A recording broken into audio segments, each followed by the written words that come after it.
yang selalu dihina itu adalah ajaran Islam.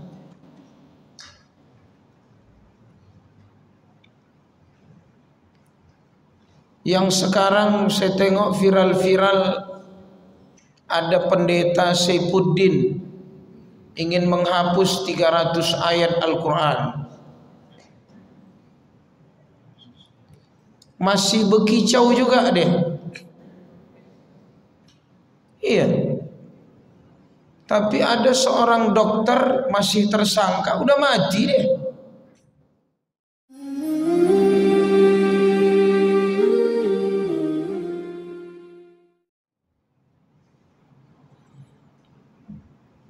Jadi banyaklah keanehan dan ketidakadilan.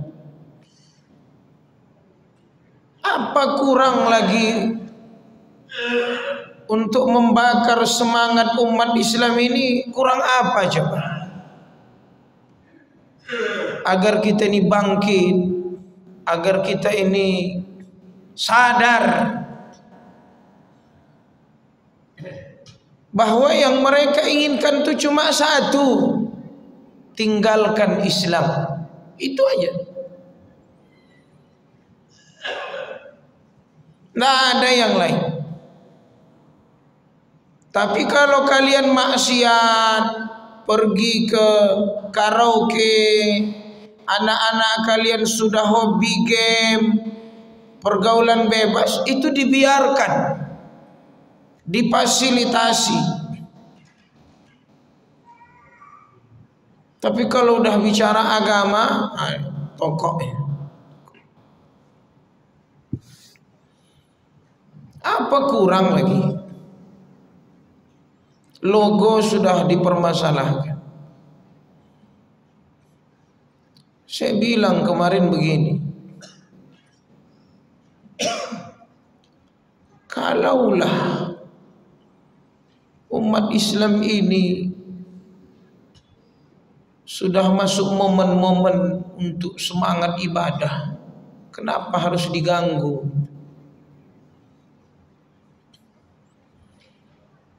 Saya ingin mendengar kapan kita umat Islam kalau dah masuk Ramadan listrik masjid gratis, minyak makan gratis, apa lagi? Enak kapan itu? Kapan ada pemimpin kalau dah masuk Ramadan begitu semangat mereka menampakkan keislaman itu? Tadi saya baru ceramah di depan Dirjen. Sekarang Riau ini kedatangan tamu Menteri Keuangan sama Dirjen-Dirjen Pajak. Jadi saya diminta khususlah menceramahi mereka.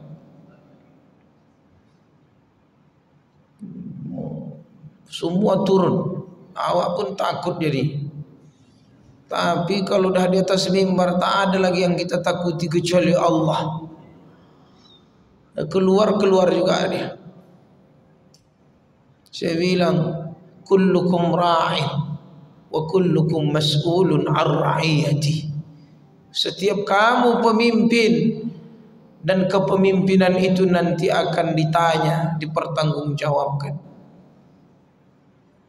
Kapan lagi dia mau mendengar hadis Nabi? Mungkin Menteri Agama pun tak berani, ya kan? Jadi ini penting. Jadi yang ingin saya sampaikan adalah kitab Ukhuwah Islamiyah ini. Saya baca apa sebenarnya yang menghalangi umat Islam ini untuk bangkit. Ini tema kita maghrib ini. Ada dua. Baik itu faktor internal sendiri, juga datang dari eksternal. Internal ini adalah umat Islam sendiri. Penghalangnya kita juga. Itulah membuat kita miris. Ironisnya, yang membuat kita ini tidak bangkit, tak bersatu, tak bersaudara, kita juga.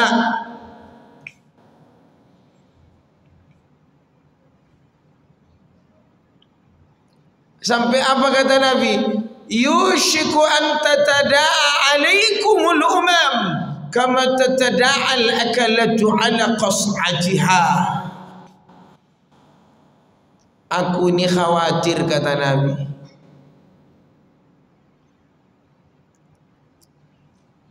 nanti kaum-kaum itu mencoba cabik kalian.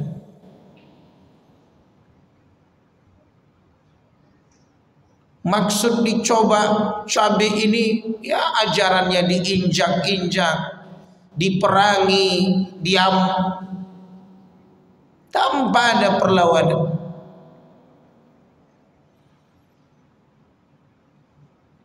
Penguasa-penguasa yang punya senjata, yang punya hegemoni kekuasaan, mereka itu mencoba cabik kamu, kata Nabi. Sebagaimana suatu makanan di sebuah nampan, kama tatada'al akalatu ala qas'atiha. Apalagi lagi lapar, ya kan? Yang satu tarik. Begitu nanti umat kita itu, umat Nabi Muhammad itu, khawatir Nabi. Tentu sahabat penasaran. Apa yang ditanya sahabat? Awi min qillatin nahnu yawma idzin ya Rasulullah. Apakah kami ketika itu sedikit, ya Rasul?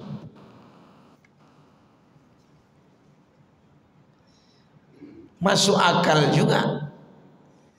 Kok bisa kaum ketika itu menghina, menginjak, mencoba cabik umat Islam? Apakah kami ketika itu sedikit, ya Rasul? Kata sahabat, la, bal antum kasir. Justru kalian ketika itu banyak. Walakinnakum ghuzaa ka ghuzaa'is sail.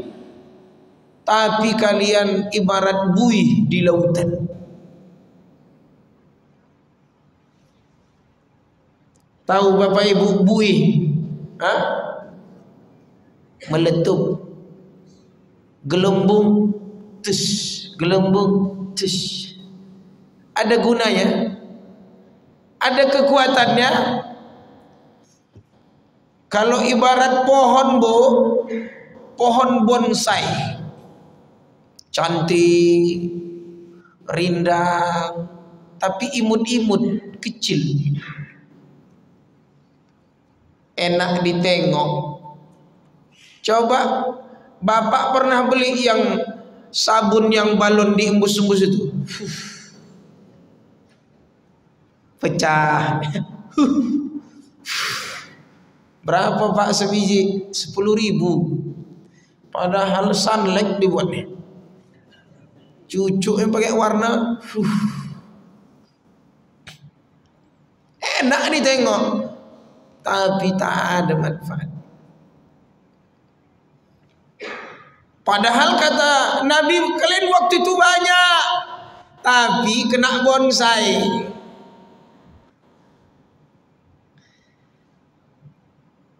Guru saya di pesantren ahli dalam membuat bunga bonsai. Rupanya diikat-ikat pakai kawat, dipelintir-pelintirnya.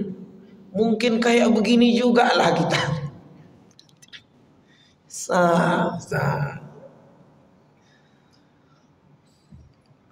Allah. Syaraf-syaraf tumbuhan itu pun jadi kecil ya. Telilit. Tak bisa berkembang. Makanya dibilang bunga bonsai karena kena ikat.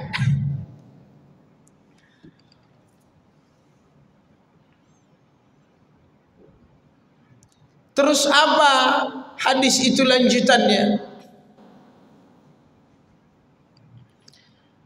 wala yanzi'anna Allahu min qulubi aduwikumul mahabah wala yaqzifanna Allahu fi qulubikumul wahan. Perhatikan,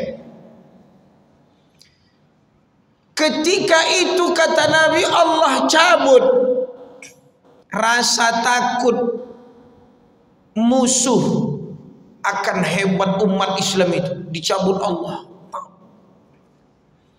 Makanya mereka jadi berani. Sementara kepada orang muslim ini disebut wala yanzi'annallah, lalu lawannya apa? Wala yaqzifannallah. Sementara bagian orang Islam dititipkan penyakit namanya wahan.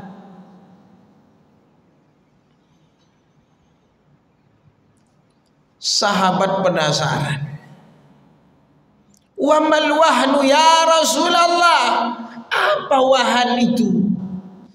Kata Nabi, hubbud dunya wa karahiyatul maut. Kalian itu cinta dan terlalu cinta kepada dunia, loba terhadap kehidupan dunia, lalu kalian takut mati. Itulah yang membuat umat Islam ini tak bangkit.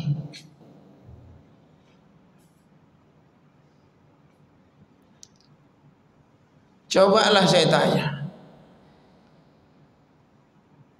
berapa banyak kebijakan sekarang nyeleneh? Itu kan ada anggota dewan, ya kan? Betul kan? Mana yang lain? Kan banyak umat Islam itu partainya. Kenapa masuk angin? Saya tak perlu sebutlah yang masih konsisten, yang masih membela umat Islam. Tapi kenapa yang masuk angin ini? Kenapa?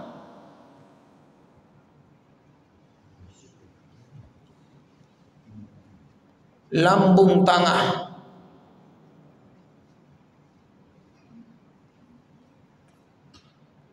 Hati-hati.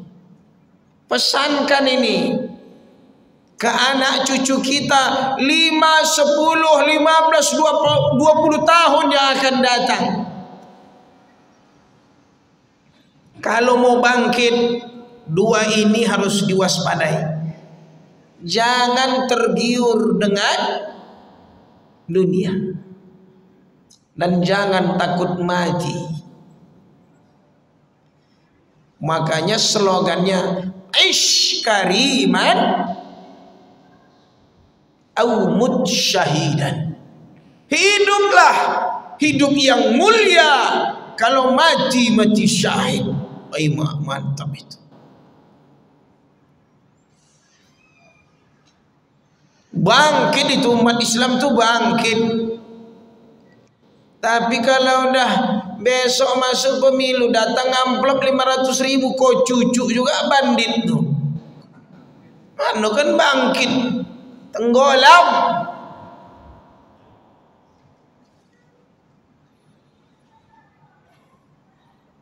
Nah, itu masalah. Banyak besok kalau udah mau pemilu banyaklah pahlawan, tapi entahlah katanya diundur. Habislah kita umat Islam. Makanya apa kata Nabi? Masalu qa'imin ala hududillah. Ini hadis ini saya baca di kitab Riyadhus Shalihin. Perumpamaan orang yang tegak di atas hududillah itu kan aturan Allah, ya kan? Kama sali qaumin istahamu ala safinah. Ibarat suatu kaum berada di suatu kapal. Enak. Dua hadis ini enak kalau diceritakan. Adalah penumpang masuk kapal. Kapal itu ada a'laha dan ada asfalaha, ada di atas, ada di bawah, 2 tingkat.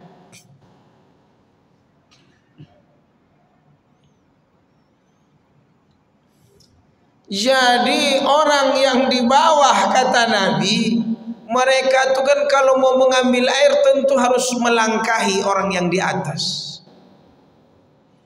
Ya bayangkan aja lah, kapalnya bukan kapal yang sekarang, macam dulu lah.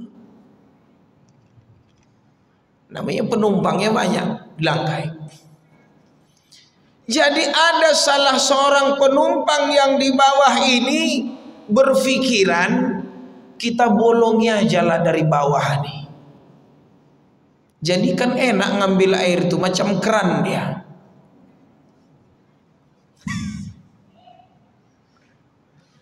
Apa kata Nabi? Seandainya orang yang di atas tak mencegah ide buruk, keinginan membolongi kapal ini hanya karena takut sungkan, apa yang terjadi? Tenggelam. Gharaku wa gharaku jami'an. Karam dan karamlah semuanya, tenggelamlah.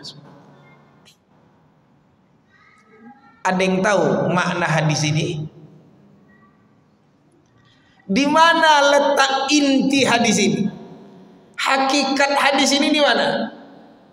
Disitulah pentingnya nahi mungkar. Kalau tak kau larang,